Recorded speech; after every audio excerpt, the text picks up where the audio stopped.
All right, so I'm going to continue on with part two of our chasing AI. Here where we're going to convert the jump function into an attack function that's going to attack our player. Let me get a share screen going here.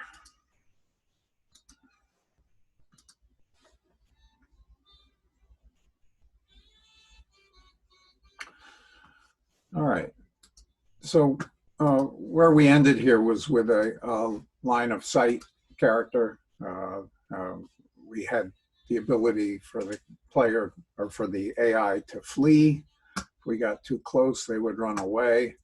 And with the line of sight thing, we could hide behind objects and they can't see us because he's casting out that line of sight thing.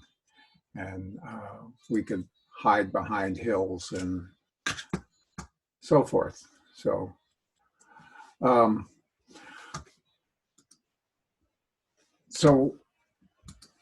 the idea here is that we're going to replace the jump state with an attack state. The AI is going to chase the player. When they're close enough, they attack, but if they get too close, they flee. And if they're too far away, they chase. I'm not going to bother to replace the jump animation. I'm going to leave it alone. But what I'm going to do is add a behavior that will cast particles at my player. I'm going to use a particle gun for the AI's gun. This involved a considerable amount of fiddling because I wanted the particles to emanate from the right hand of my little AI as it jumps. As it jumps, it raises its hand up, and I wanted the particles to come out of the hand as it jumped up. This is done in the animator controller. We go into the animator controller and we add a behavior, I think I called it fire, that's going to instantiate a particle effect, poofer 2, that just shoots out some white particles. And so this is what this is going to look like with my character. So he runs away because he's too close. He searches, he chases, and when he gets close enough, he starts jumping, and the particles are emanating from his hand. And this is what I want to do with my character. So behaviors are kind of interesting things. First of all, they're not mono behaviors. They are state machine behaviors. Interestingly, when you create a state machine behavior, it's one of the options down on the create menu. It loads a template that has all of the relevant functions there, but most of them are commented out. So the ones that we'll be using are the OnStateEnter. This is called when a transition starts and the state machine starts to evaluate the state. I believe we can see the state here in our character. He's using the idle jump flee behavior 4.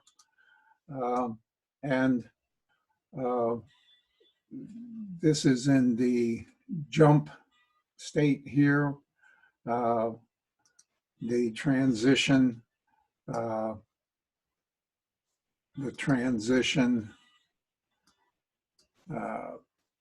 has a behavior added to, no, that's the flee. The jump state has a behavior added to it.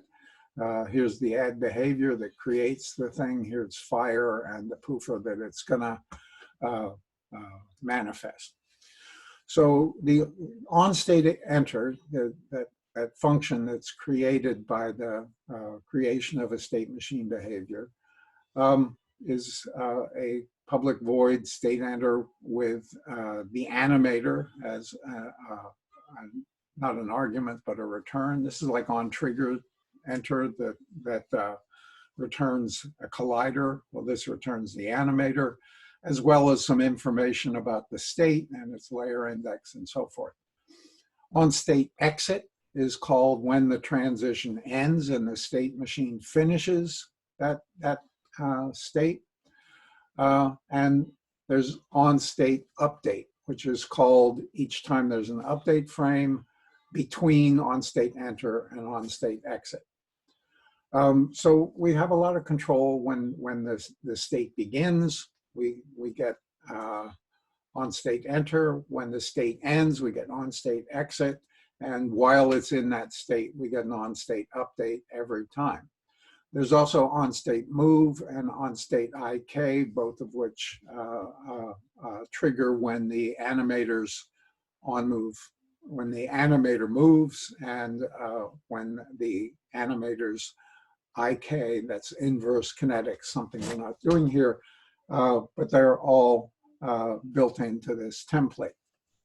So in Fire, we've got some public variables, one for the poofer, the particle system that I'm going to manifest, and then the host transform, the host's target transform, the children, an array of children, a child, and a game object go.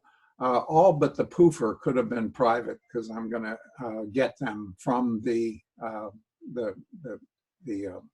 OnStateEnter. So in OnStateEnter, we're going to we get the animator as that of the state that's been entered. And from the animator, we get the transform that is the host. This is the AI that's doing this stuff. From that host, we get the AI controller, dude AI 6, and from its exposed variable, we get the target that it's shooting at. Now we go through all the children of the host. That's the animator. So this is that array. This is that array of children that we get components in children of the transform host. And now we go through all of those looking for a children that's named gun tip. So I've put an object on the hand of my AI, the right hand that is going to flip up, and it has a child object called gun tip, and it finds that object. It checks all the children, but the only one that it returns is child, the children that is the gun tip. And I'm going to instantiate my poofer at that child's position with that child's rotation. So the poofer comes into existence at the hand's location. And I'm going to make it, make its parent the child. That's the hand. So this particle effect is going to be the child of the hand that has the gun tip attached to it. We get the host target. We go through the children. We find the child, and we instantiate the poofer at that location, and childed to the gun tip so that it's going to follow that hand movement. In the OnState update, I'm going to keep the particle aimed at the target, at the host target. So this is happening every frame. I'm going to use a look rotation to form a rotation, a quaternion rotation that points from the child position to the host target. And I'm going to assign that to the particle poofer that I created. It's going to have a rotation that points it at the target. So the particle system is going to be aimed at my character. And in state exit, I'm going to destroy the particle effect. So when I leave the state, I'll clean up the scene by destroying the particle effect. All very cool. So The particle effect itself shoots a cone of particles in its forward direction.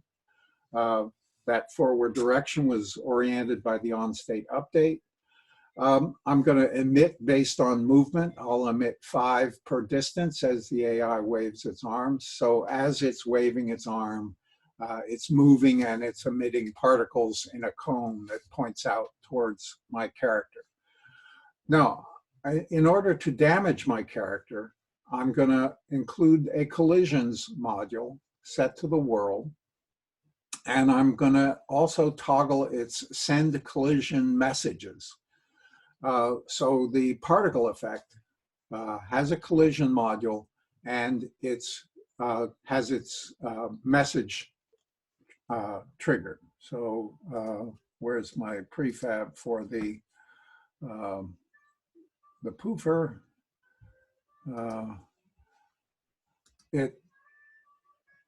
It has a collision module, and the collision module, well, that one doesn't. Maybe it's poofer 3. The collision module should have, well, one of them does it. Sorry. Let me find which poofer it is. It's poofer 2. So poofer 2 should have a collision module that has the send collision messages checked. Now, if we are sending collision messages, we can use that to damage the player. So I've put a health script on the player. It has an exposed variable health, and I'm going to modify that from my damage script, which I'll put on the poofer. And I'll also display this in my UI. I've got my little UI here that's going to display my current character's health. In update, it's just displaying the health and setting the slider value. And it's going to be assigned by the damage object health counter that I've put on the poofer prefab on the particle effect that has been instantiated. And it uses the on-particle collision function when a particle with a collider, with a collision module on it, with that send collision message checked, will send a message to the on-particle collision, returning the game object that the particle encounters. And if that particle, if that game object is the player, I'm going to get the current health component that lives on my player, and I'm going to decrement the health of that script. So we have a script on our player, we have scripts on the particles, and the particles are calling the on-particle collision and decrementing the health of my character. So all very cool. Let's see it work. I've started off, I think, with 1,000 points, 1,000 health. Takes forever to start. And he'll run away. He's searching, he's chasing. He's now close enough, he's jumping, and the particles are streaming out and hitting my player, and my points are going down 983 and so forth. So everything's working here. My AIs are damaging my player, and that's cool. When you're making guns, it's always good to use particles as the bullet instead of physical objects. It's much more efficient, uses the GPU instead of the CPU. We're not manifesting mesh objects, and it's particle bullets are actually a great way to go. I'm going to a few other minor modifications. One problem with AIs, if they all have the same target, they have a tendency to all take the same path, and so they end up lining up and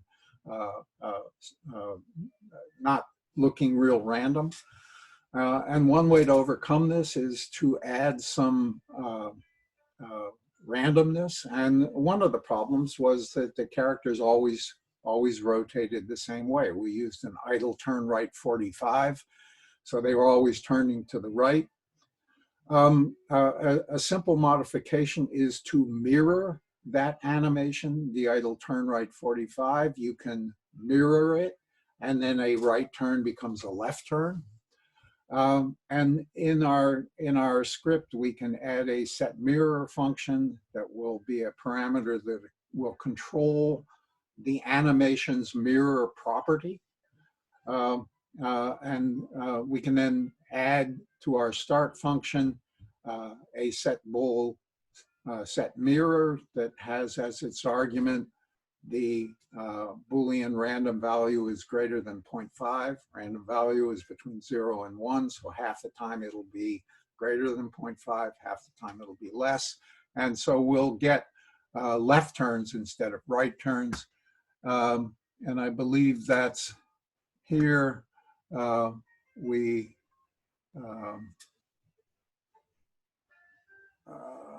see.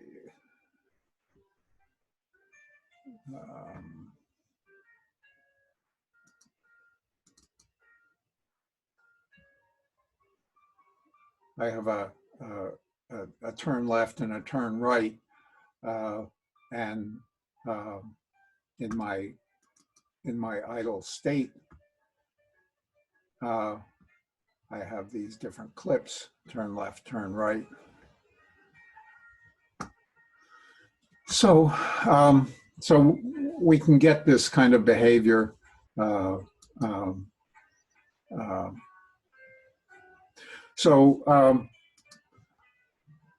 other thing that I can do to make it a little more random is to make the target fuzzier. So I can make the target fuzzier by calling a random number inside unit circle.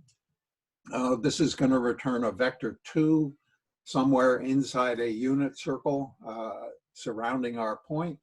And so I can use that target offset that I used to put it in front of the character, but I can do this with a random distance. This is a scaling parameter for how big I want that fuzziness to be of the random x, random y that comes from inside the circle with a 0 in the y, and then that normalized so that it's 1, so that the scale of it is random distance. So my target offset that I use to target my position is offset in this way. I don't do this every frame. I do this every so often.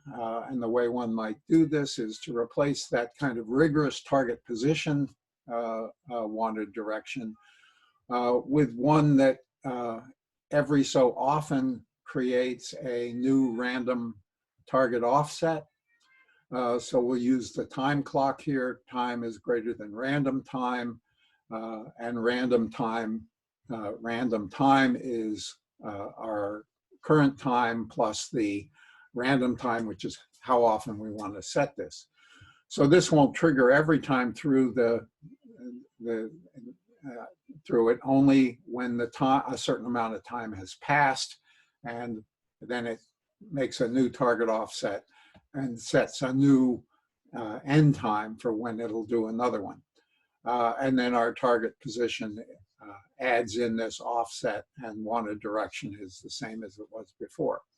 So now we have kind of fuzzier behavior of our targeting character. This is not the target for shooting bullets. This is the target for chasing our character. One other thing that I encountered was that with the line of sight that the AIs are using to search for my player, that they can't see through each other. So in this case where I was stress testing them, I had a whole bunch of them.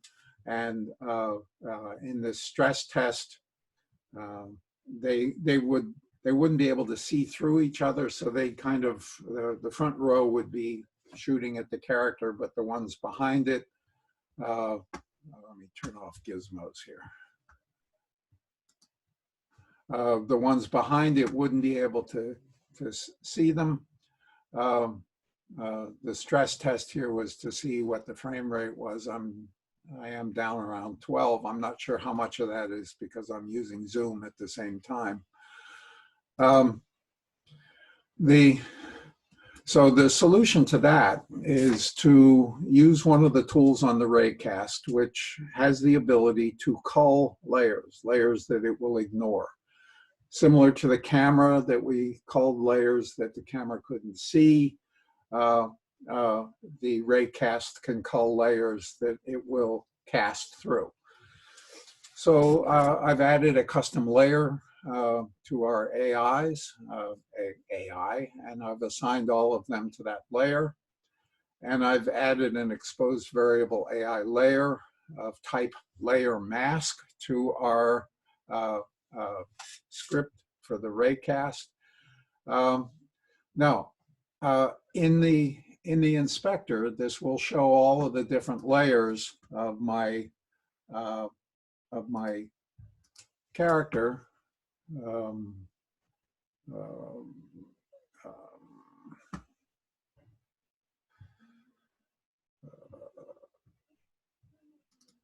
Let's do 6. It's a different script here.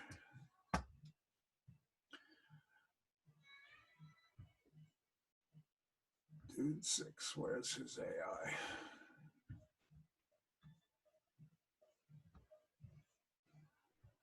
Sorry, apologies. It's not the FPS, it's the characters. That's what I want. So this should have a layer. Here's the layer. And it has the usual kind of pull downs where you can select a layer that you want to be the one that is selected. So I've selected here the AI script. Now the problem is when you put the filter on your object, what you want is to select all the other layers that it can see. So we do a little trick using the reverse bit operation. So the AI layer is a 32-bit integer. So it's got 32 different zeros and ones. Is a layer mask. And when I set it to be AI, that puts a 1 in the slot that corresponds to the layer AI. And what I want for the raycast is to exclude that layer. So I actually want a 0 in the slot of the layer that I want to exclude. Well, the tilde operator reverses the bits of a number. So that AI layer that has a 1 in the bit location that corresponds to the AI layer, I reverse it, and now I have 1s in all the slots except the slot that corresponded to the AI layer, and I use that for culling in my raycast. This will now cull the slot that has the 0 in it, which is the bit reversed version of the AI layer that I set here. So all of that's pretty cool. And so now these guys don't see each other. And I believe this AI 6 is the one that has the full collision, the fuzzy collision, where they can see through each other, and they're all targeting my player and shooting the heck out of them. So all of that's good. And I can run away and they'll chase me, and I can run towards them and they'll flee. And I believe I can go over here and hide behind the wall. And most of them can't see me. Some of them can because they're over here. Okay, so very cool. So one other thing, I want a gun to fight back with, something that I can shoot them with. So this is pretty simple, a gun script with a bullet and a bullet speed and a number of bullets that I want to be able to fire and a counter for the bullets and various text and sliders to show how many bullets I've got and a Boolean fire that shows whether I can fire or not. In start, I'll set the bullet count. I'll update my text and slider, and I'll start 2 coroutines. Now remember, coroutines don't block unless this is an IEnumerator, and it's not. We're not yielding. So when I start coroutine recharge, it goes off and starts recharge, but then it immediately starts coroutine fire gun, which goes off and starts that coroutine. Recharge is going to keep my bullets, my ammo full. It's going to wait a second and then check to see how many bullets I've used. If bullet count is less than the number that I want, it'll add to the bullets and update my menu, my UI. Fire gun is a while true loop that's just going around here. IEnumerator, it's got a yield of 1/10 of a second. And it's testing this fire bool and the bullet count to see whether it can fire a bullet. The fire Boolean is set in the update function. And so if the fire is true and the bullet count's greater than 0, I'm going to get my transform forward and move it out a little bit from there, instantiate a bullet at that position. I've moved it out so I don't have to worry about the bullet colliding with myself. I set get its rigid body, set its velocity to be the bullet speed, transform forward. I destroy it after 3 seconds and I decrement the bullet count and update my UI and wait a certain number of seconds. Now, if the fire button hadn't been pressed or the bullet count had dropped too low, I'm not going to do any of this. So I'm just going to wait for an end of frame, just basically one update cycle and go around again. Now, I did put the input get button fire 1 in the update function. You don't want to put input in a coroutine because coroutines don't fire all the time. They fire periodically. They go to sleep for certain periods of time. And so they would miss the input. The only place to guarantee that you'll get the input properly is in the update function. You don't want it in the fixed update, the physics step. I think you can put it in the late update, but you want any input to be in the update function that gets fired every frame. So this is very simple. If the fire button is down, fire is true, otherwise it's false, and our bullets are fired. To help aim, I put a reticule in. I used a raw image in the canvas. I used a sprite texture that I found somewhere. And I'm just putting it at the center of the canvas. Position X and Y are both 0 and the anchors are centered. And so now I should be able to shoot at these characters. I think this has a gun. Maybe it doesn't.